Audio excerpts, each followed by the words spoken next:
welcome. You're listening to the Best of Investing on News Talk 910. This is the show where we present valuable information about real estate, the financial markets, and other economic business of the day. And for those of you listening for the first time, here's our format. A few guys sitting around a bar having drinks, without the drinks, talking business with you, the audience, listening in. I'm your host, Edward Brown, and I'm pleased to have as my co-host Mark Hanf of Pacific Private Money, California's fastest growing private lender, and Robert Spinoza of RPM Mortgage. Our phone number is 888-912-1190. Write that number down, 888-912-1190, because you're going to use that number to answer the trivia questions for 3 vacations given away during each commercial break. You got it. We're giving away 9 vacations during this show. The vacations are sponsored by Lighthouse Resort and Marina and not by the radio station. That's a new disclaimer I have to say. Okay, and the Lighthouse Resort and Marina is located 1 hour northeast of San Francisco. The vacations are free. Their only request, a $75 cleaning fee to cover housekeeping expenses. Their website is lighthouse4fun.com. You can reach them at 916-777-5511. And today's trivia theme is the military. See how all the eyes light up when I come to this part of it. All right? That'll be kind of fun. Should I salute? Is that like the military intelligence thing? Or? Sort of. Military trivia? Is there something? Yeah, it's military trivia. You'll like it. Okay. And our website is bestofinvesting.com. We've revamped the website, so check that out. And check us out on Facebook and YouTube by typing Best of Investing Radio Show and check the like page. Or like page or just like it, right? Who's like that pretty girl standing right next to you on the homepage there? That is Kathy Ireland, yes. Never heard. Gotta go check it out. just the most famous swimsuit model of all time. That's all. And we're guest of the show. Yeah, that's right. She was a guest on the show. Okay, we're also on television, Comcast Channel 26 on Saturdays at noon and Sundays at 6 p.m. Now, today's special guest is David Campbell, who is a real estate developer who's going to discuss some development opportunities and hassle-free cash flow. Hold on here. Secrets of Hassle-Free Cash Flow Investing, which is one of his ebooks that we're going to be giving away during the show. David, welcome to the Best of Investing. It's fantastic to be here. Okay, excellent. Now, yeah, new guy. That's right. Now we've had a lot of real estate people on the show, but we've never had a real estate developer. So tell us first of all, where are you located, and tell us what's kind of going on. Yeah, our office is located in Benicia, California, but we actually develop projects all over the lower 48 states, and we try to stay out of California. California is a little bit development unfriendly state, but there's great people here and great weather, a good excuse to live where you want to live and do business where the math makes sense. But you run into those kangaroo rats and bats and other things, and suddenly you can't be building anymore, right? Yeah, that's right. California is very eco-friendly, and they make sure that those kangaroo rats are protected. Okay. So, David, are you doing actual new developments, or are you mostly acquiring distressed property and packaging it up for your clients? How's that work? Yeah, so our company builds single-family homes in the great state of Texas, where the population is booming. The Dallas-Fort Worth metro is growing by one person about every 5 minutes. So that is real, and it's still going on. It wasn't something that happened during a brief period back when. It's still alive and well. There was definitely a lull in the building in Texas, which is great for the supply, because the demand for housing is growing, and the supply did not keep up with demand, and so we're seeing lots of price growth in Dallas right now, which is very exciting. People don't usually. Austin is also another good area, isn't it? Yeah, Austin, I sure like that. It's a great quality of life. One of the reasons I focused on Dallas is the ratio between rents and purchase price are very favorable to investors in Dallas versus in Austin. It's a beautiful place to live. I'd love to live in Austin, but the rents are low and the prices are high. Yeah, I know. I've seen some of these. Well, Mark, you and I went to a conference, and there were people doing that sort of thing, but like from Indiana and places where Georgia, yeah, exactly, Atlanta, Detroit. But I think Dallas is probably a lot safer bet. Yeah, our prices are ahead of the 2007 bubble price. And but that partially has to do with the 2007 bubble price, because from what I remember back then, their growth was much more even, whereas a lot of parts of California took a unsustainable rocket ship up, and that's why we. Correct me if I'm wrong, but that's why. Give us an example for the audience. How much does it cost for you to build, and what you're renting them out for? Yeah, so our homes are actually in the city of Dallas proper, and a 4-bedroom, 2-bath home that's about 1,600 square feet, and a 2-car garage would be about $125,000. No way. Amazing. Oh my And god. That's a- brand new. That's brand new 10-year Right, builder right, warranty. right. Does that include the land? It, it does include But the not the land. oil well. Yeah, really. Yeah, and it's a gorgeous house. I would say that Less same than house. $100 a square foot is what you're saying. You can buy. You can build a house. That's what Yeah. we sell it for. So we're selling them for $80 to $85 a square foot. How Is much the does it cost retail you to sales build price? these? I would say our builder profit margin is about 10%. So we Yeah, make a- that's kind of typical, 10 to 12% usually for developer. But materials haven't gone down that much. No, It's just- materials have really come they've up gone in up. price. Is it strictly the labor, or are you just able to buy land that cheap? Well, I was very fortunate that when the housing market was going down, I was able to tie up some single-family home lots that were selling below replacement cost. Right. And it's kind of weird to think of land selling I was below. gonna say land has a replacement cost. Well, the actual dirt doesn't, but when you think about all of the streets and the curbs and the gutters, utilities, we were paying. It probably costs about $20,000 to $25,000 per lot just for infrastructure costs. Right. Sure, In Dallas, anyway, in the Bay Area, it could be 3 or 4 times You, more you than could that. you could have bought it and then ripped up all that stuff and sold the actual infrastructure He's itself. still hung on Well, the you know, replacement part of it, right? Seriously though, I was involved in this deal back in 1996 where this guy bought a building.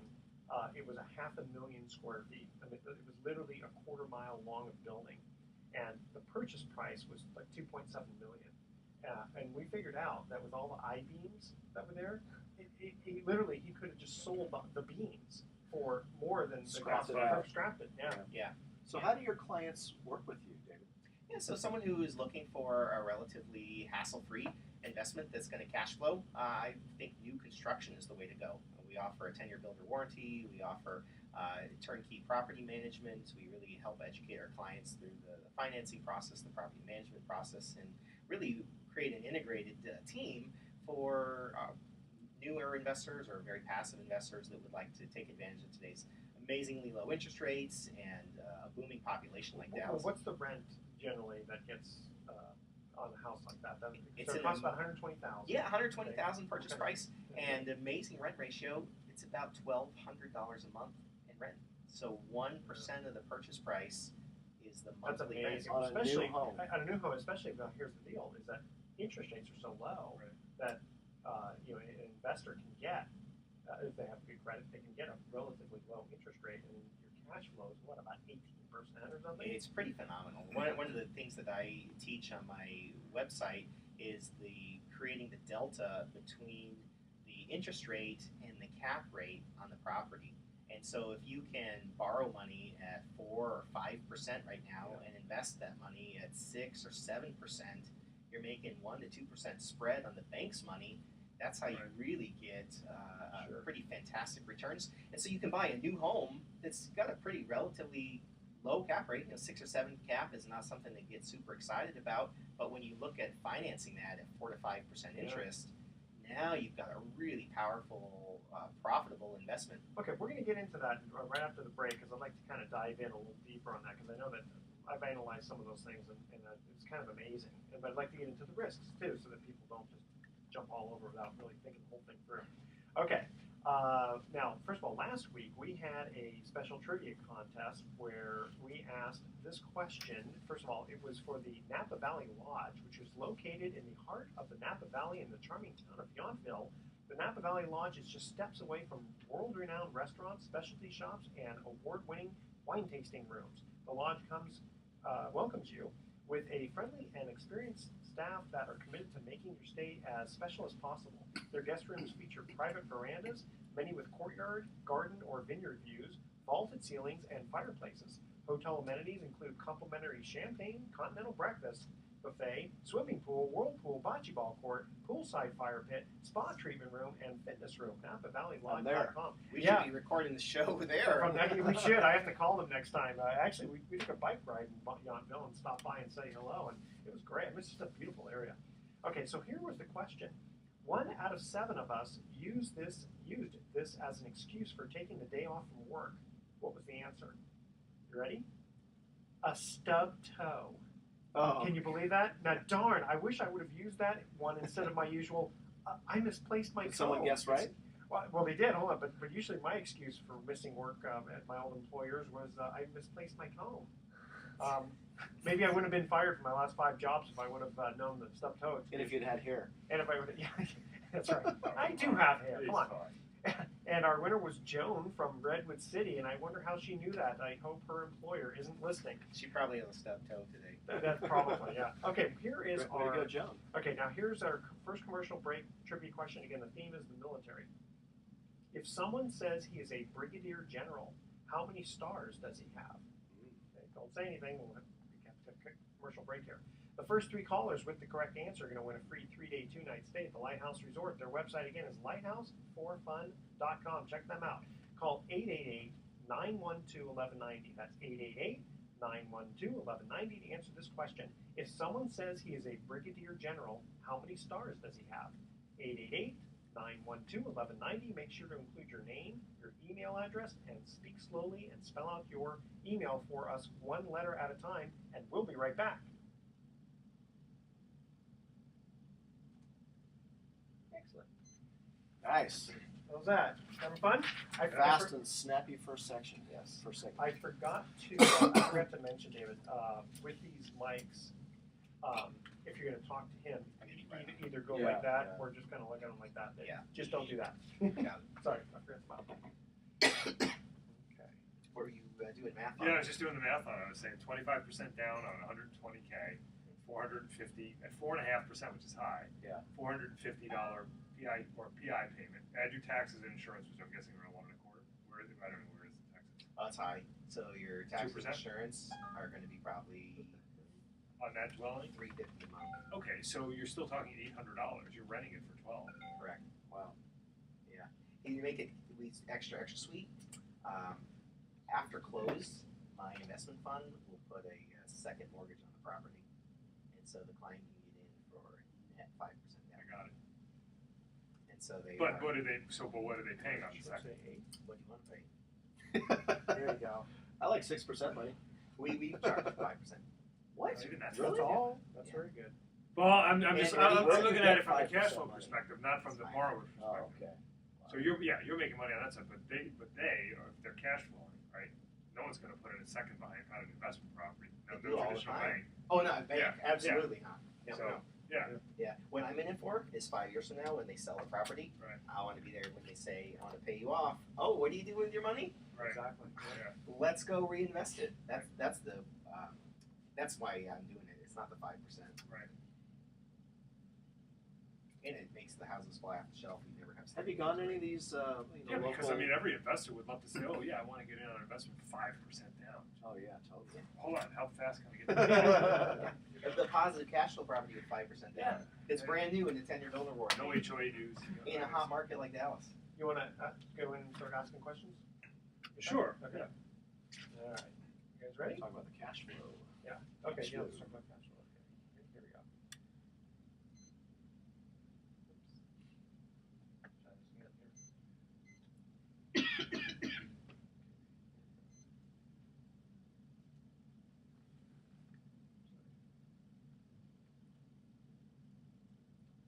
Nice shirt, by the way, Edward. Thank you. I like that. Yes, I Blue. think they, Cobalt. That's And right. it's very bold. I think it show well on TV. For some reason, God, I keep seeing guys in You're pink deciding and to- salmon shirts, too. yes. Okay, I'd like for some to have this strange plaid reason, thing and phase and go why boy. is my, okay, so I don't like this. No, this is the first time this has ever happened. What happened? Oh, the computer decided, Froze? it just said, not responding. Gotta go. Oh, you are Mac. I don't. Not enough. Dell. It ended, start all over again here. I mean, well, I love I already saved Do the you ever other have one. booths at real estate events in the Bay Area? You ever like promoting your? I ask because I will go do a booth at like a local RIA event. I've been at 2 in the last 6 months. Yeah. I see guys. There was one just a couple of weeks ago in San Jose for 2 days, Saturday and Sunday. It was hosted by Realty 411. I don't know if you've ever heard of I've heard those about guys. them. Linda Pliagas owns that. They do events all over the country, but they do Northern and Southern California. But there was someone there promoting Texas property there. But it definitely wasn't, What about the military influence on taxes? So I mean, I've always gotten the sense that there's a ton of the. You guys ready? Yeah. In Dallas, it's nominal, Okay. Okay, let's try this again. but in some towns, it's nominal. Yeah. Welcome back to the Best of Investing. I'm Edward Brown, your host, along with my co-host Mark Hanf of Pacific Private Money and Robert Spinoza of RPM Capital. Right? Okay. And we're also in the studio here with David Campbell, who is a real estate developer. And we're going to go to here's the first trivia question we asked. If someone says he is a brigadier general, how many stars does he have? Anyone? 5? I'm gonna say 0. One. A one-star general is called a brigadier general. I thought maybe they got the star after. Okay. David, I know Robert's going to ask you a question about cash flow. Yeah. While we were talking in the last segment, I was just punching numbers into my calculator, and I'm coming up with, okay, somebody goes in there, buys a house for 120K, and I'm looking at it like a conventional lender does, because I'm a conventional lender, and I'm saying, okay, if they put down 25%, and they have a interest rate that is higher than what they would actually pay right now, their principal and interest payment is $450. You're just saying it's going to rent for $1,200. Well, you still have expenses, though, right? Yeah, You have you real still- estate taxes, right, insurance. right. and- But and even management factoring those fees. in, Yeah, I mean, if you put in taxes and insurance and maintenance and a vacancy factor, sure. then you still should be substantially positive cash Seems like you flow. have a good cushion in there, yeah. That's where I was going with it. Yeah. And what is the vacancy factor or vacancy rate in Dallas right now? You know, it really depends on submarket and age of property. And what's doing very well right now is single-family homes that are less than 10 years old. That's one of the strongest parts of the market. Everybody likes homes. They want to get out of apartment living if they can, and they like new. So in our particular submarket, we're about 6% vacant. Wow. And I like to say to people, if you want a true vacancy rate, you have to own a lot of properties, because when you're vacant, you're 100% vacant. Yeah. The only way to Sure. get to 6% is to get a meaningful data sample. So go long and buy a dozen. So, David, your business card says hassle-free cash flow investing, as does your website. So, how do you make cash flow investing hassle-free for your clients? Yeah. So at hassle-free investing, at hassle-free-cashflowinvesting.com, we have a lot of educational materials and resources for investors who are working in a full-time job, or they want to be they're a new investor, or they're looking for opportunities to invest relatively passively. We really just create some education, helping investors create their personal investment philosophy, so that when they get into property, it's consistent with what resources they're working with and what outcome they're trying to get from the property. And so, for example, what would make something hassle-free is brand new with a 10-year builder warranty. The client's not going to have to deal with maintenance issues. They're not going to have to deal with major repairs on a property. If you have a roofing situation, your property manager calls our warranty department, and we fix the roofing situation. That's pretty hassle-free. And the investor only has to come up with, about less than 10 grand? Well, our company also has a private equity fund that does second mortgages and first mortgages. And for this particular development of homes, they do qualify for our cash-out second mortgage program. The collateral does. So if an investor was to purchase a property with 20 or 25% down, they could also, post-closing, they could apply to our private equity fund for a cash-out second mortgage, so that they could be into the house net as little as $10,000 down. What interest rate do they have to pay on the second? That interest rate changes depending on market conditions. Sure. Today's rate is about 5%. Still very On a low. second? That's On a amazing. Second. Wow. Yeah, and it's a very, very low interest rate, and part of the reason is we're really investing in a relationship with a pool of investors. That interest rate is low. It covers our cost of funds, but we really want to be there supporting our client throughout the life of that ownership of the property. Gives us an excuse to have a monthly relationship with that client. And so if they want to come and buy a different investment property, or when they go to sell that investment property, we'd like to be there and provide brokerage services to them potentially. We'd like to help them reinvest that capital. And so when we put all of those revenue sources together for our company, the actual effective rate on that money really makes economic sense for our company. And you guys also have the management team in place. We do have professional property management in I think place. that's a key component of the hassle. Absolutely, because I'm here in California. You're saying, how am I going to manage this? I'm not going to manage exactly 2,000 miles away. If we can help our clients get into property, that's a win. For example, if someone buys a property with 20% down and they can do cash out refinance on that property and use that money to go buy a second house, we all win. Everybody wins in that scenario. Now, you make your money because you're building the house and then reselling it, right? Isn't that the main? Correct. Yeah, Okay. when we build the home and we sell it for more than it costs us to build it, that's a good business model. Sure. Yeah. Hold on. Let me repeat. Let me see. Listen, I only had 6 years of high school, so I got to We're thinking of it like a government model. Yeah. So, David, does your company own a bunch of lots right now that are like ready to build? We do. We currently are building in 3 different subdivisions in Dallas and Fort Worth, Texas, and we have homes under production at all times, and we sell to owner occupants and we sell to investors. How often do you fly to Dallas? As little as possible. Oh.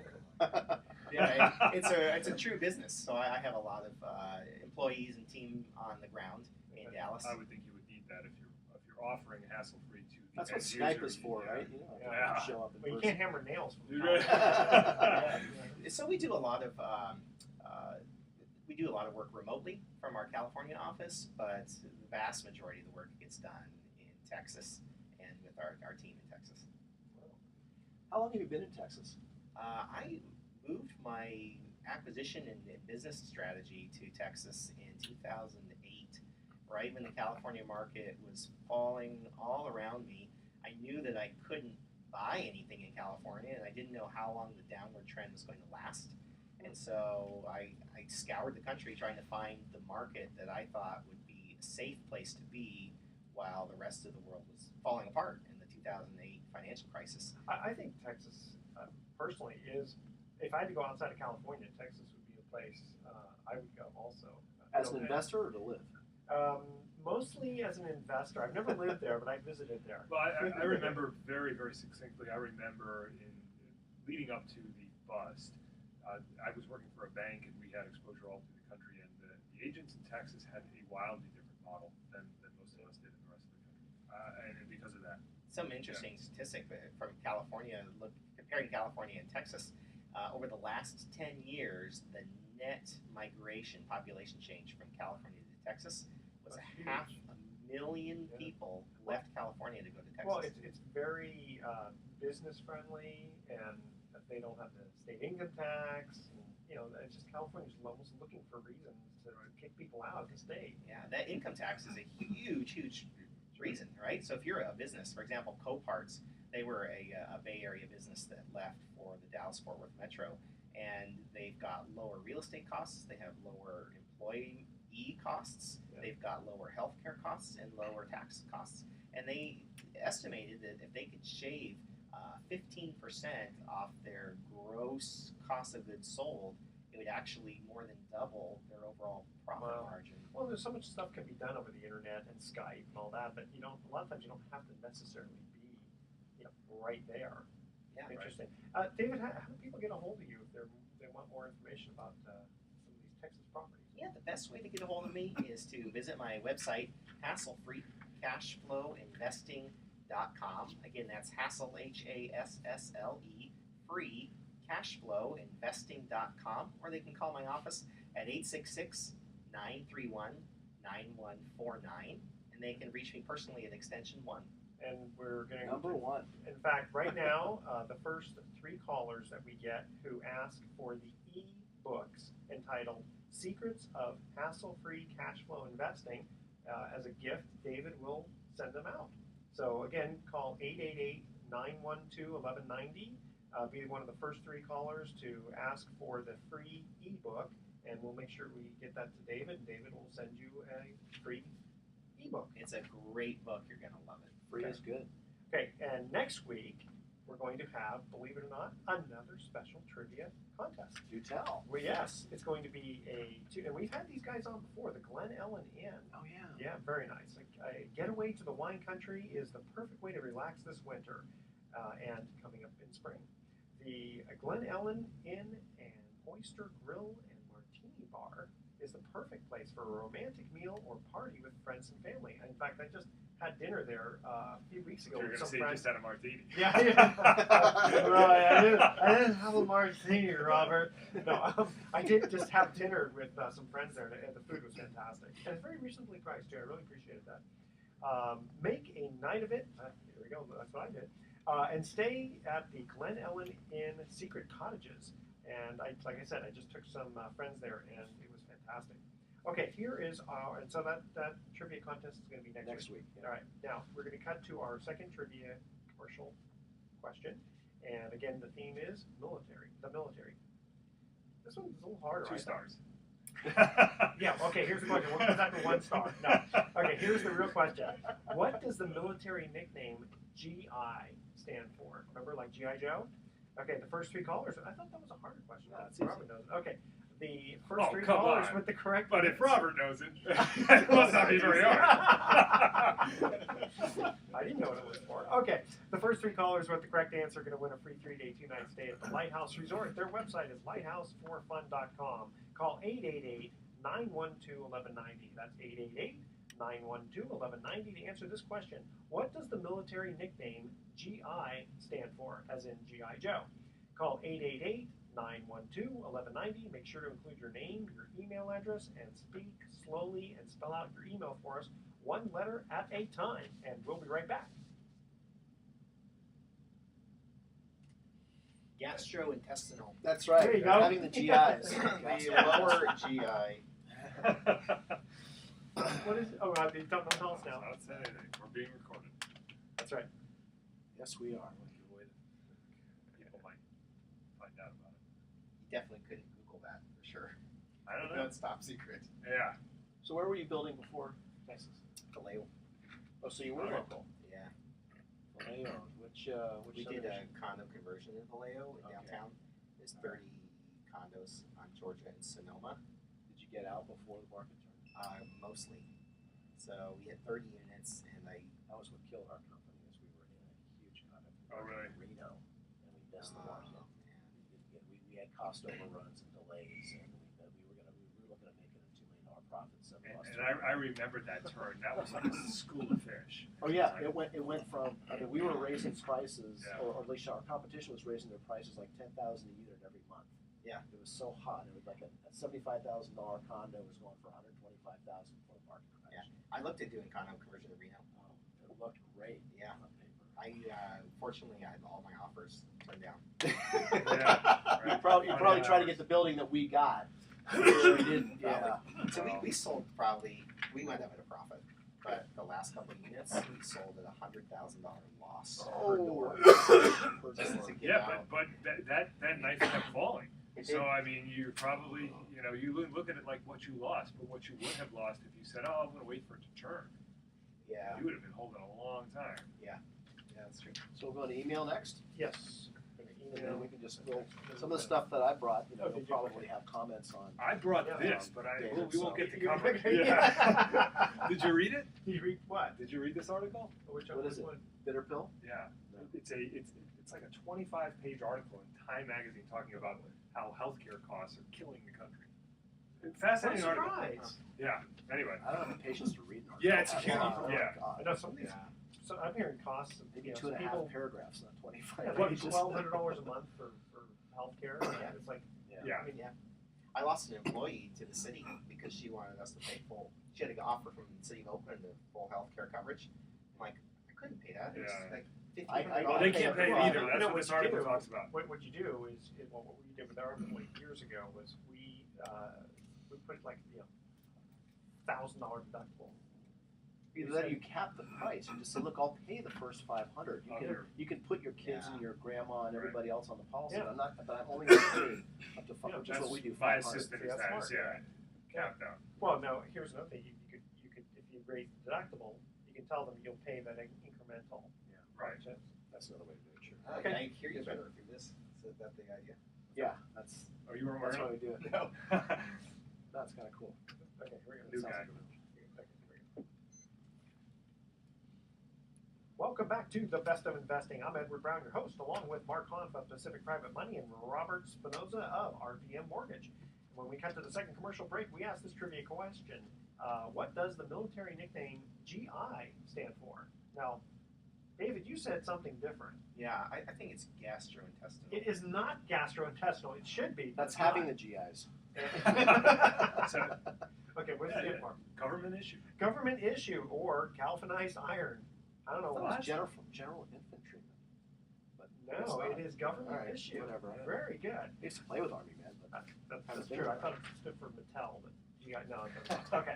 All right. Email time here. Mark, here is a very important email we received for you, which is pertinent to what we were just talking about. Very okay. important. With interest rates so low, how can you still pay your investors 8%? You know, it's funny, Edward, you mentioned that would be my question when I walked in here. You didn't know that I actually wrote a blog newsletter to my investors this week. In fact, it actually went out on Thursday.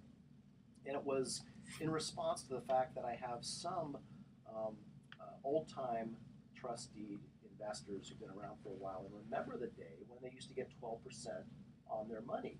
Now, I think 10 years ago, hard money loans were a lot riskier than they are today, and the borrower profile was a lot different 10 years ago than it is today. Today, the hard money and private money lending industry, which Pacific Private Money serves, is mostly to real estate investors who are buying, fixing, and flipping. It's a pure business model. They're first position purchase money loans for the most part. They're not seconds. They're not to people in distress. Right. With a hope and a prayer of maybe paying it back. I can't get anything anywhere else. Right, exactly. So we're making business purpose loans to investors with an exit strategy, usually which is to sell the property. And so we have a very low default rate. And what's been happening is when I first got into this business 5 years ago, I was making loans at 12%, paying my investors 11%. But what's happened is that in this zero interest rate environment, so-called trust deed investing, which is what is called when you fund a loan, when you basically loan money to someone secured by real estate, so much more money has been coming into the industry. It's becoming more popular as people are searching for alternative investments to grow their retirement savings more effectively, or people who are frustrated with the stock market are getting out or missed the ride that we've had the last couple of years. And so anyway, private lending is a lot more popular today than it was 10 years ago. And so what's happening is there's more dollars available right now chasing the kind of finite pool of loans of real estate developers out there and investors out there. And so that's driven rates down. I mean, it's simple supply and demand economics have driven rates from 12 to 11 to 10 and now 9 and 8.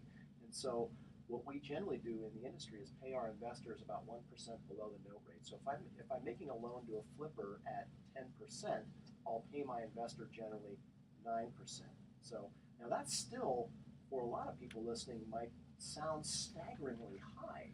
Why would anyone pay 8 or 9 or 10% for money today? Let me ask that question. Why would they pay 8 or 9%? Yeah, when the banks are lending at 4. Well, the answer is the banks are lending to consumers at 4 for home loans, not investors, typically. You guys are, correct me if I'm wrong, but the way I view it is you are making loans for an opportunity that is not served, not for a borrower that is not served. That's exactly right. Well, also, a lot of times it has to do with speed. Right. Well, that too, right, because a bank might make a loan to a real estate investor with good credit and liquidity and cash flow and all that kind of stuff, but if it takes 45 days to close, and in this tight market where cash buyers are getting everything, you got to go in and say, look, I'll close in 2 weeks, but I'm going to use a private money loan. Then they come to me, and now it's a rat race to get the lenders on board and put the loan docs together and get it done, which we do. That's the environment which we operate. And a component of the flip often is that the property is not in condition that it would appraise for a conventional loan. Right. That's the other reason that banks aren't lending. Right. Yeah. Well, here's the other thing too: is that it's not like you're charging them 80% interest, so that these loans aren't going to stay out for 20 years, so they're not going to be paying a high interest rate for a long time. It's usually less than a year. So if a flip might be on average 6 to 8 months to buy, fix, and flip a property, and so the cost of the money at, let's say, 10% is the cost of the business. It's built into the budget. Yeah, I mean, it's not super expensive. So For more information, More information. go to our website at pacificprivatemoney.com. That's pacificprivatemoney.com, or give us a call, 415-883-2150. If you call today, you'll get our voicemail because we're not in the office. But leave a message and I'll call you back. And also on our new revamped website, The Best of Investing. Investing.com. Check us out. Okay, yeah, we got to get that counter up. So everyone go to Best of Investing so the counter goes up. Just kidding around. Okay, Robert, this email we received for you is definitely from a sophisticated borrower. And here's the question. I was told something about it being hard to get a loan if I owned too much real estate. Is that true, and why is that? Yeah, this has a 200-part answer. So we only have 16 hours to go left on the show. Go ahead. All right, so it's a really good question, and what the person asking the question is talking about is if they have a number of properties financed, what's going to happen is when we pull their credit report, we're going to see all these mortgages on these properties. If you simply own the property and you don't have them financed, oftentimes it's not hard to get a loan because the lender's looking at what is financed. Now, if it is financed and you fall between 1 and 4 properties, typically, and it's a conventional loan, which I'm not going to define, check in with me if you have questions about it, but that should be relatively easy to do for most lenders. When you start to get into 5 to 10 properties, then there might be additional restrictions, and some lenders will make those, other lenders will not. So it depends on the loan type you seek and the guidelines for that and the investor, and perhaps the investor will restrict it to only a certain number, 3 properties, for example, or whatever it may be, where they feel their risk is getting beyond, they're getting out over their skis. And are they increasing the interest rate, or are they just saying no? No, it's not tied to the interest rate in those cases. You're either running afoul of a guideline or not. Your investment property interest rate would be tied to the fact that that is the property type. It's an investment as opposed to a primary or secondary. Okay, these aren't these aren't regulations from the Fed. This is more of a bank's policy. Well, no, these are all flowing from Fannie Mae and Freddie Mac guidelines. Oh, they are. Okay. Yeah, because they're going to color now. An individual bank might make a portfolio loan, but I've seen a lot of those stay almost in lockstep with Fannie and Freddie's guidelines on that. So there's that, and then you also have, of course, what this person is getting at. The other component of it is, will you qualify? And how will the lender interpret the cash flow on those individual properties such that when the debt is factored in against your income, you can still qualify for the new property you seek?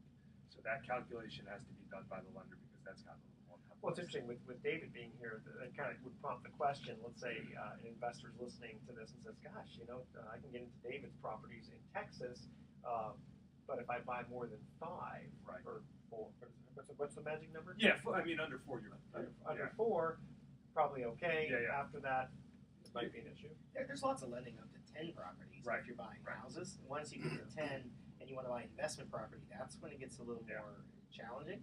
And that's when I encourage a lot of investors to get the first 10 properties they own as houses, because I call that the low-hanging fruit, where you can get really easy properties to manage and the interest rates are low. And once you're at 10 properties, then it makes sense to chase commercial loans or group investments or buying notes. Yeah, and then the other thing about that is that I do look at scenarios where you see all that, and then you have to really wonder, do they have their structure of financing on all of those properties exactly the way it should be? Should they be consolidating things? This is, I do a lot of those scenarios and help people basically take 10 loans and make them 4 and then go from there, and then they're eligible again. So you can sometimes do that. Sometimes you find these people have, a property that's worth $300,000 and they got a $50,000 mortgage on it. And they got that on 2 or 3 different houses. Well, why don't you have one house with the equity in it, absorb $200K of it, and now you're back in business? You're a smart guy. And when someone owns I have days.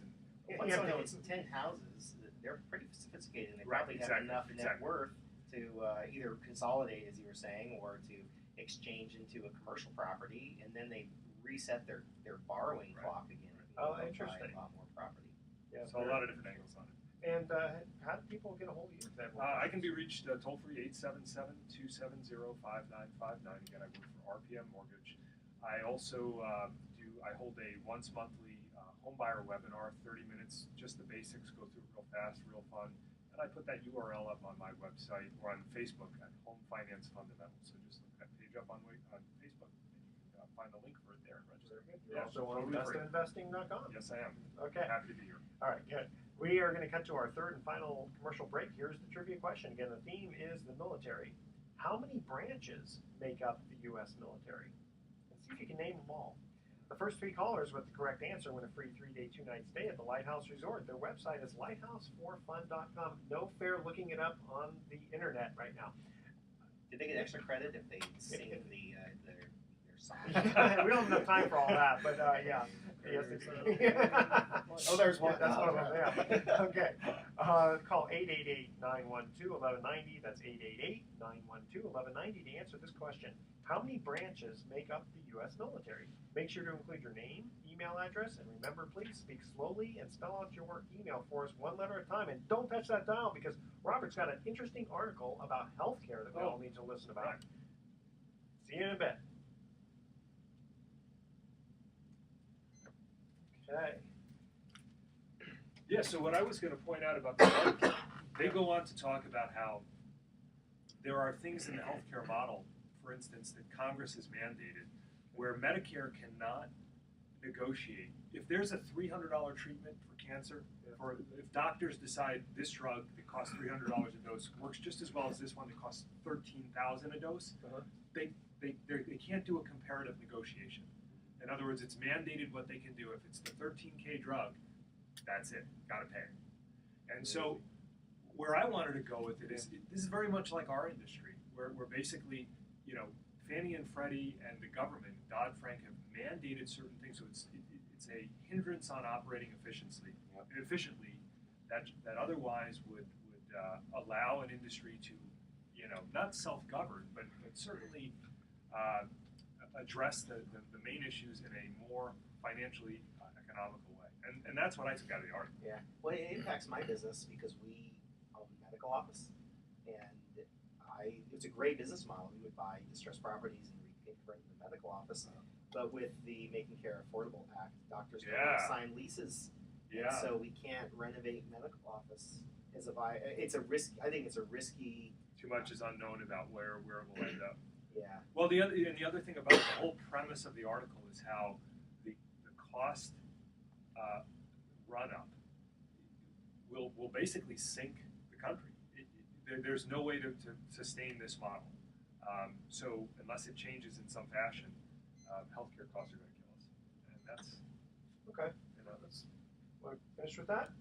Unless you know what? That's kind of a downer. Yeah, since not all of you have read the article, I would, what do you got? Why don't you, since I did mention it, why don't you get into it a little bit and then you've got. Yeah, I've got a couple of. Well, foreclosure trends are way down in California, and it's obviously having an effect on inventory, as is the fact that negative equity is still a big problem in California. I'd like to talk about, just at least mention my event that I do on the second Saturday of each month. Okay. So why don't we go boom, boom, boom. I'll make it quick. Okay. All right, ready? We got 8 minutes, 43 seconds. It's a short one. Okay. Welcome back to The Best of Investing. I'm Edward Brown, your host, along with Mark Hunt and Robert Spinoza. When we cut to the third commercial break, we asked this trivia question. How many branches make up the U.S. military? Anybody? 6. No. Army, Navy, Air Force, Marines. National Guard, Coast Guard. 4. You guys are going too fast. Coast Guard? There's 5. Army, Navy, Air Force, Marine Corps, and Coast Guard. Okay? All right. We don't want to down the audience too No. much with depression, but did cover this healthcare. Is that covered under healthcare? That's Well, that's it. Good point. Yeah, so I read this article. I'm sure a lot of you have seen it. It got a lot of press. Cover of Time. Cover of Time magazine, March 4th issue, Bitter Pill by Stephen Brill. He wrote a brilliant article, not short, talking about how healthcare costs and the run-up in healthcare costs are going to kill our economy if left unchecked. And what I took from that article, the reason why I wanted to bring it up here in the real estate context is I noticed a lot of parallels in there with the way Congress has mandated certain things, the way Medicare needs to perform, the things they can and cannot do relative to their costs, eerily similar to how the government, through Dodd-Frank and the Consumer Financial Protection Bureau, have sort of intervened with how we're originating loans. And I wonder, if we'll see that play out in both fields.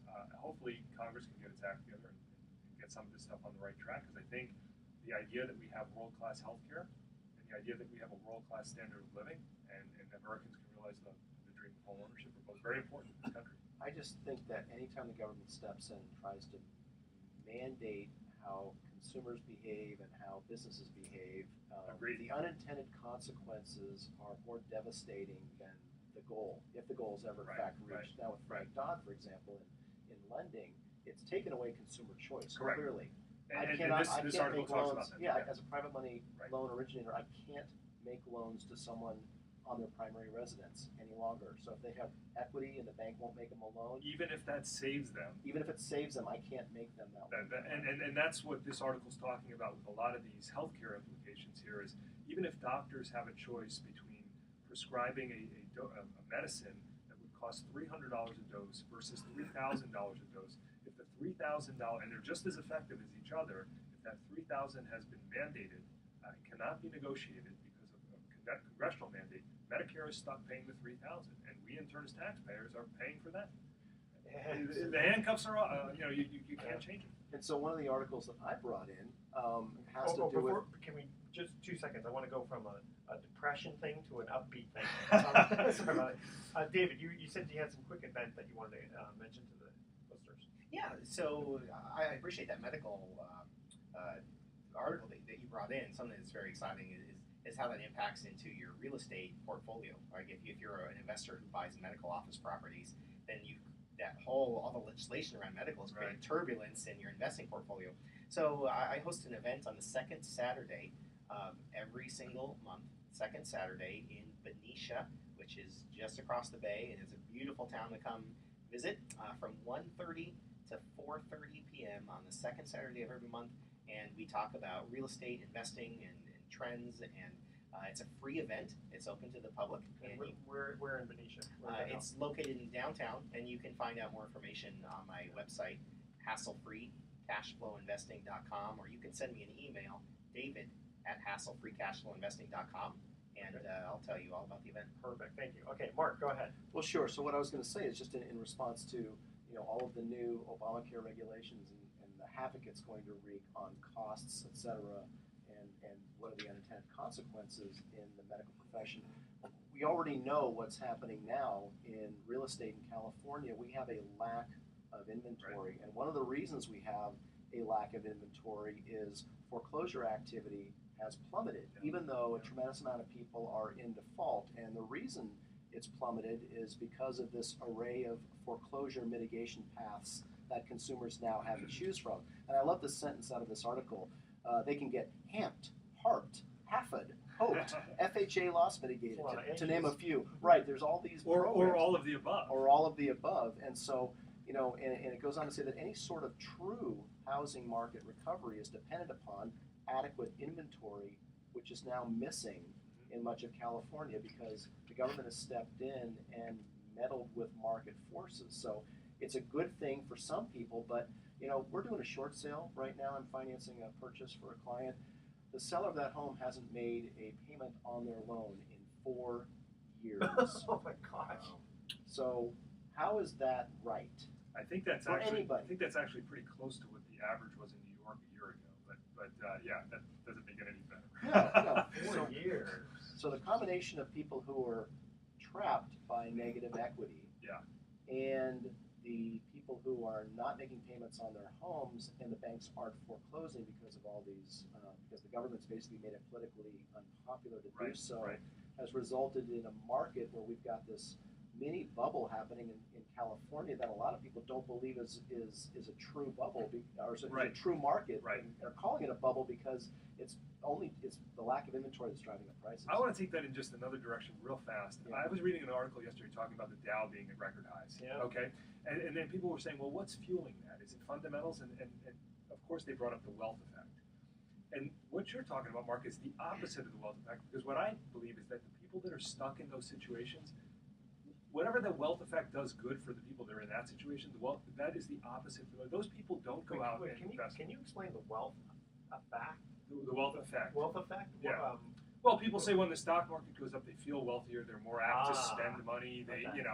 But when you're trapped in a home not making a payment, the reaper's coming, right? I mean, what are those consumers doing behaviorally, or it can't be good. for a number of market factors, but also just for the individual.